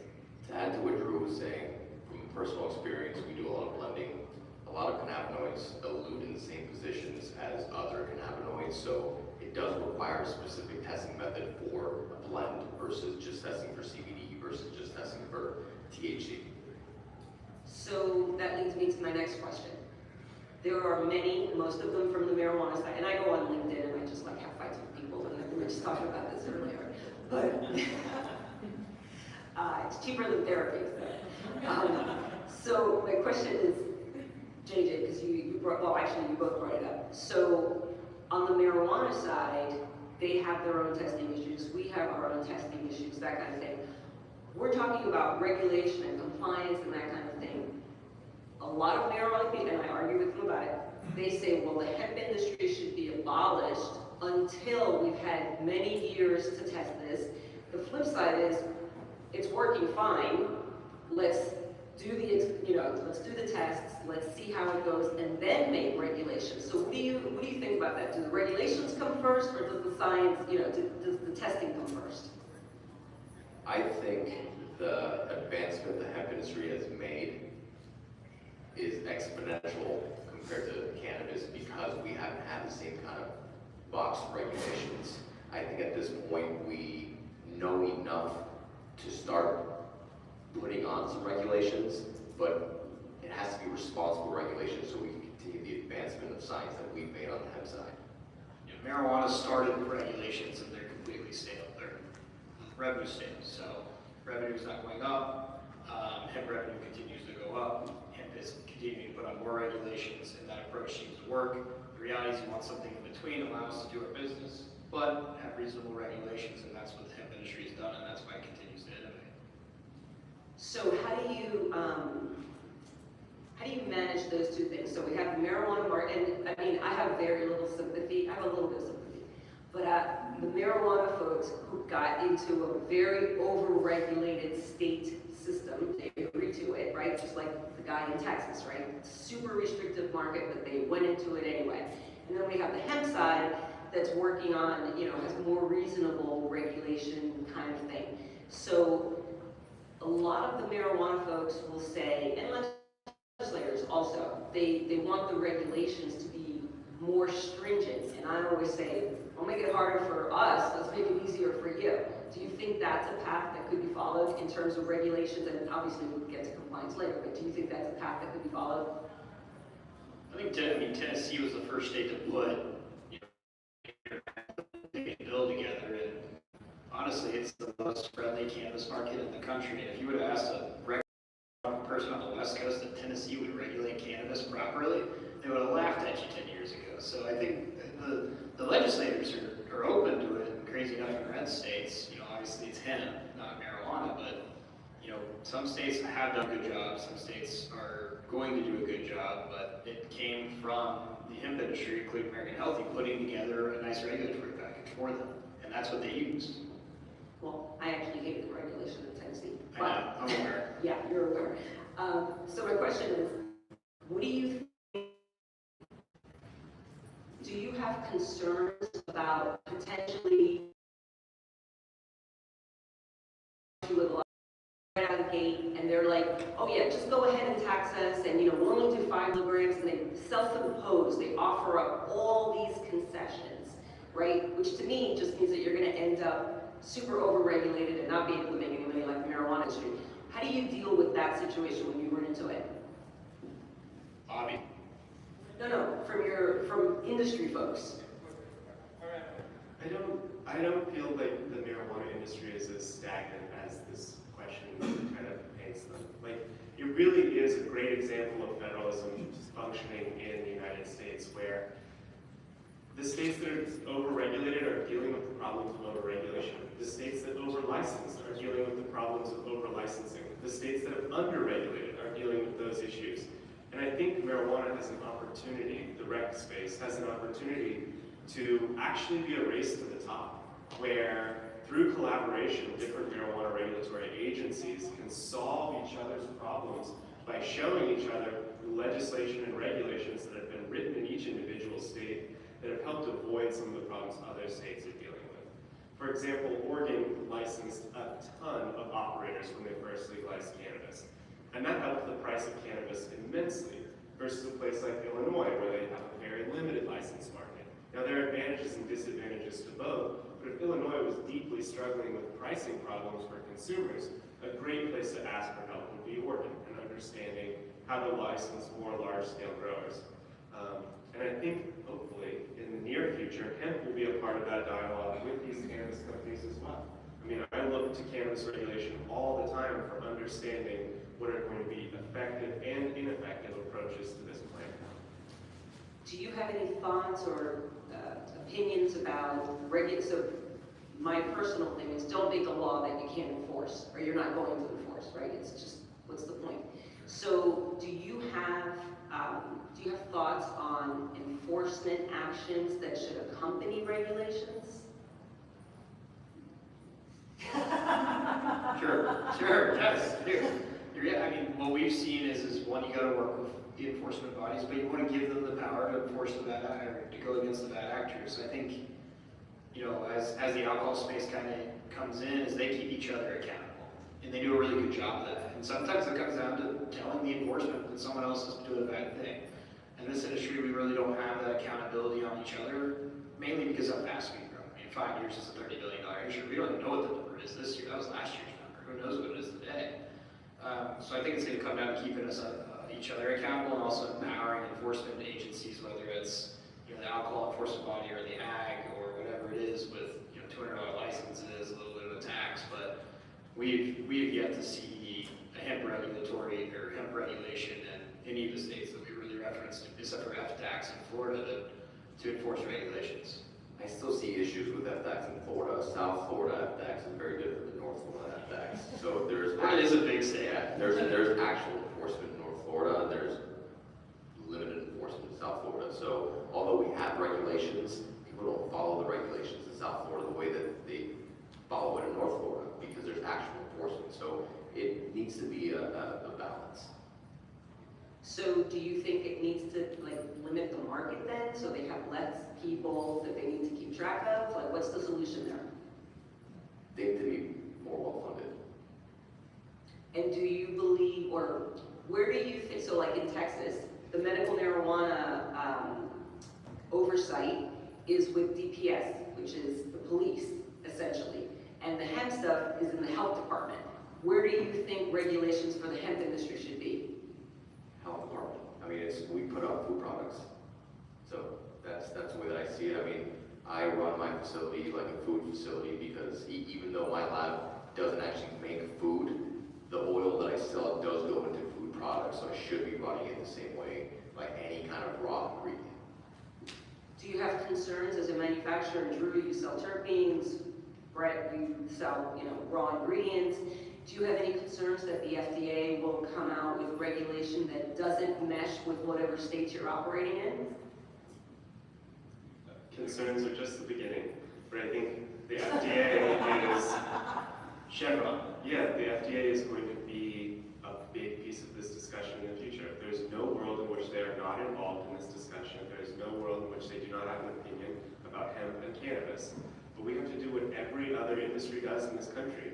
We have to build really good relationships with them. We have to put smart cannabis operators in an FDA role so that they can actually advise from the inside on, their business intelligence from working with organizations like the three of us on what's actually going on and where effective regulation can take place. I mean, the FDA has laudable goals, and in some industries they've done incredible work. In others, they've been a major hindrance.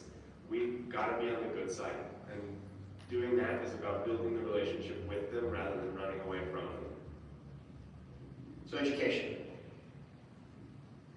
Are there any questions from the audience? I think we have like 3 minutes left. We have done such an amazing job, there are no questions. I don't believe that. What can we do about, packaging and labeling requirements? Because right now I can walk downstairs and I think I can find a home with every single package, and that's my state. Because we're in a 50-state environment, but every state has an exact different set of words they want, font size. Like, how can we standardize that so that we can operate in interstate commerce?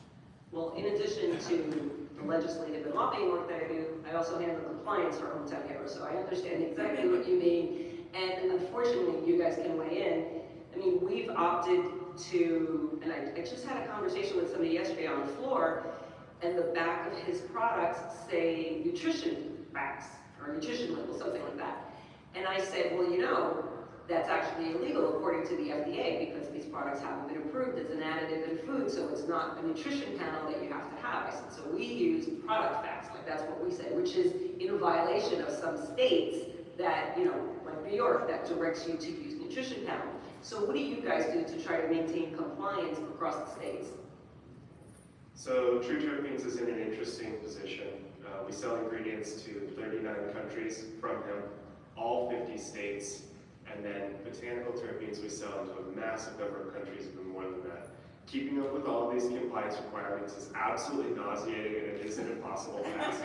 There is truly no way to do it extremely effectively, and this is why other industries have national standards organizations that are very, very well funded. So this is going to continue to be an issue. Identify the largest markets, do the best work that you can at an affordable price without bankrupting, trying to get this work perfect, and don't let perfect be the enemy of good. A lot of regulators have given us a ton of leeway when we come with that attitude, discussing with them, hey, I know we're in a lot of markets, our STS was intended to be meeting all of your goals. Please explain to me where it doesn't meet your goals, and we will try to update it in order to achieve those. From a writing statute point of view, we try to make, there's a couple of states that say you have to put this on the package. And something that we've tried to do a new statute that we're writing is one say, it needs to be like these words, or even put a QR code that links to something that's exact to the state. So those are a couple things that we've done on a state-by-state basis to make sure it's proper, but we don't get to write every statute everywhere, and regulatory compliance is a nightmare, especially when you operate in 30 plus countries, so I totally understand that. But I think, the best thing to do is again, since there is no enforcement, is get as close as you can, obviously, and, the people that write the laws need to make sure that they understand that, not every state's gonna be alike, and we need to make some sort of, best attempt at saying, it needs to be as close to this as possible. It can't be in quotes, you have to put this on the packaging. We did an analysis on our biggest states that we sell in and looked at the strictest packaging requirements and just took bits and pieces from all of that. And we're based out of Florida, so Florida is, has very strict requirements. So we took that and added a couple other things, like we sell in California, we sell in Texas, we sell in different areas. So incorporated that and, just like what these guys are saying, try our best and go from there. It's an uphill battle, right? Well, I want to thank everybody for coming. I don't know, did you get a chance to introduce yourself? I did it, but some people know me here, so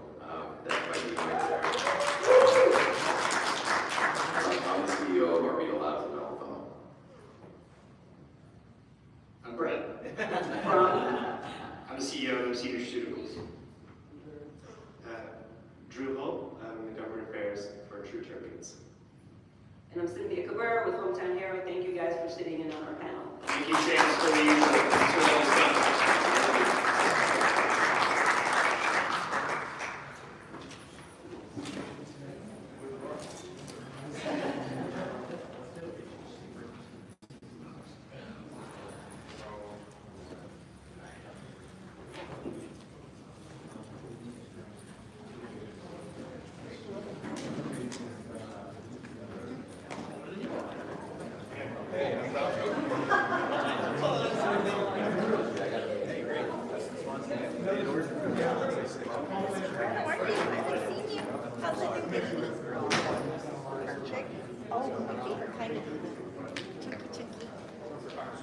Yeah.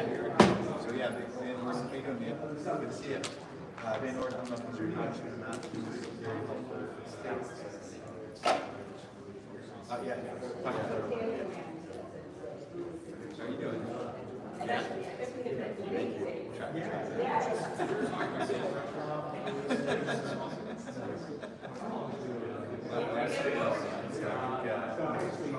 The good news is I think the other side is playing like the short game, where it's we've got the little kids,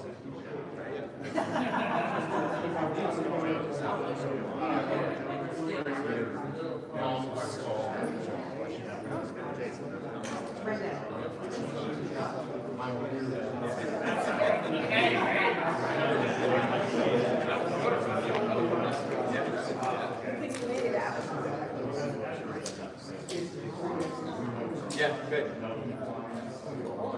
Okay. Okay. So, Awesome. The safe house or the courthouse?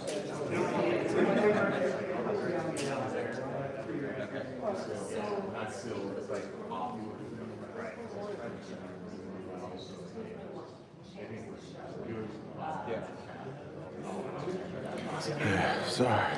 No, don't worry. It's crazy. Yeah.